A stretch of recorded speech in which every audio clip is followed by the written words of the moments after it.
Brought to you by TechnoSpark 20 series smartphones. I'm superhuman.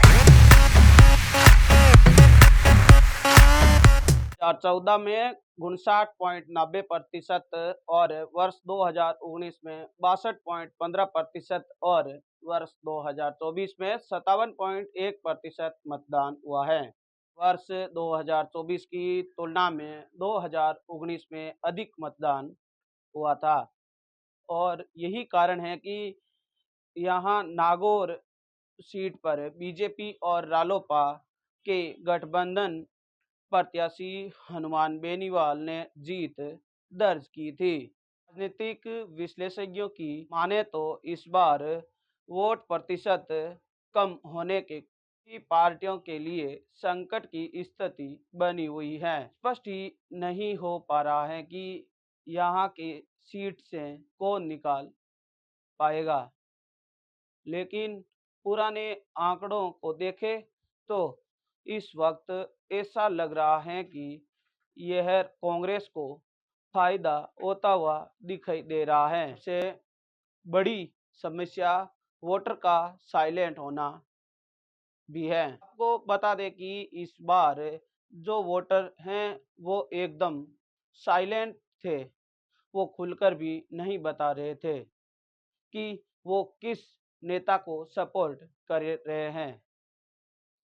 हर बार चुनाव से पहले ही वोटर खुलकर सामने आ जाते हैं, लेकिन इस बार ऐसा नहीं हुआ और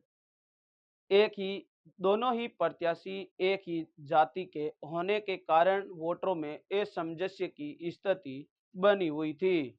ज्योति मिर्धा और हनुमान बेनीवाल दोनों ही बात करें तो दोनों ही दिग्गज नेता हैं और दोनों ही एक ही जाति के नेता हैं। यही कारण रहा कि वोटर असमंजस्य की स्थिति में आ गए।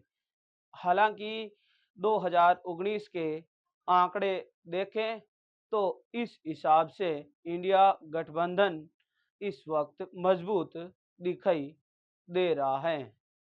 हालांकि इसमें बदलाव होना भी संभव है और हनुमान बेनीवाल और ज्योति मिर्धा में से कौन सांसद बनेगा, यह 4 जून को ही पता चलेगा।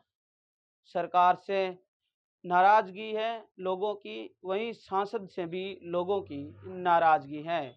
कम वोटिंग का एक कारण यह भी है कि वर्तमान में जो सरकार है उससे भी लोग काफ़ी नाराज भी हैं और साथ ही पूर्व सांसद हनुमान बेनीवाल से भी इंडिया गठबंधन से प्रत्याशी होने के चलते काफ़ी वोटर नाराज भी हो गए।